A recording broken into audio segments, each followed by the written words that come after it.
విశ్వాసానికి పరీక్ష పెట్టినప్పుడు తనకున్న సమస్తాన్ని కోల్పోయిన వ్యక్తి గురించి తెలుసుకుందాం. యోబు గురించిన వివరణ. ఊజు దేశమునందు యోబు అనే ఒక మనుషుడుండెను. అతడు యథార్థవంతుడను న్యాయవంతుడనై దేవుని యందు భయభక్తులు కలిగి చెడుతనము విసర్జించిన వాడు.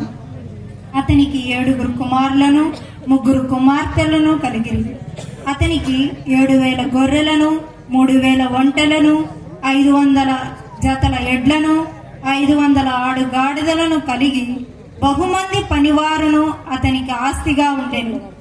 గనుక తూర్పు దిక్కు జనులందరిలో అతడే గొప్పవాడిగా ఉండెను.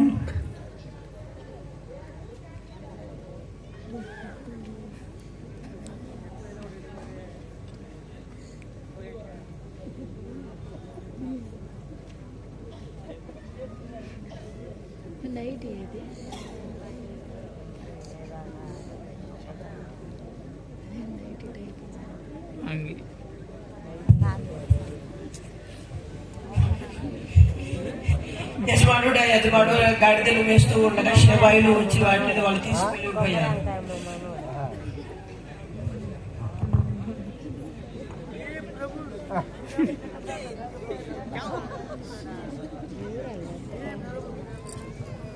మర్చిపోయాడా డైలాగ్?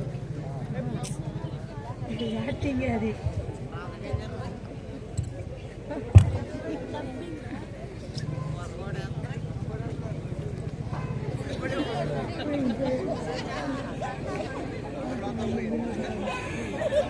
యజమానుడా, దేవుడు ఆకాశం నుండి అగ్నిని కురిపించి నీ దాసులను నీ గొర్రెలను నాశనం చేశాను. వాటిని తప్పించుకొని ప్రాణం నేను చెప్పడానికి వచ్చాను.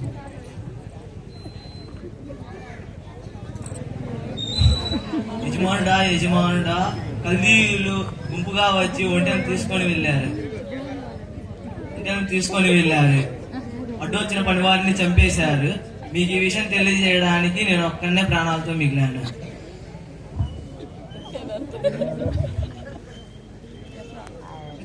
యజమానుడా, నీ కొడుకు నీ కూతురు తన అన్న ఇంట్లో భోజనం చేస్తుండగా గొప్ప సునామీ వచ్చి 3 వైపులా దాడి చేయగా వాళ్ళందరూ మరణించారు. నేను ఒక్కనే తప్పించుకుని వచ్చి తిని.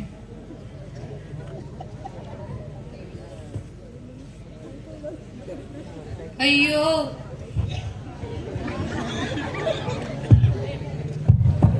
యెహోవా,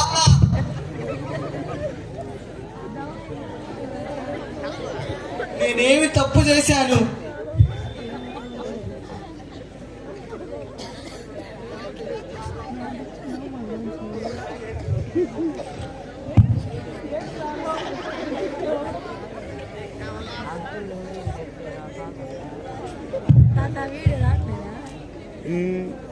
ఇది వీడియో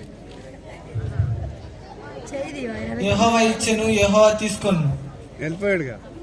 నేను నా తల్లి గర్భం నుంచి దిగంబరనే వచ్చి తిని నా తల్లి గర్భం నుంచి దిగంబరనే వచ్చి తిని మరలా నేను దిగంబరనే వెళ్ళేదని. ఇందువలన యెహోవా నామముకే స్తుతి కలుగును గాక.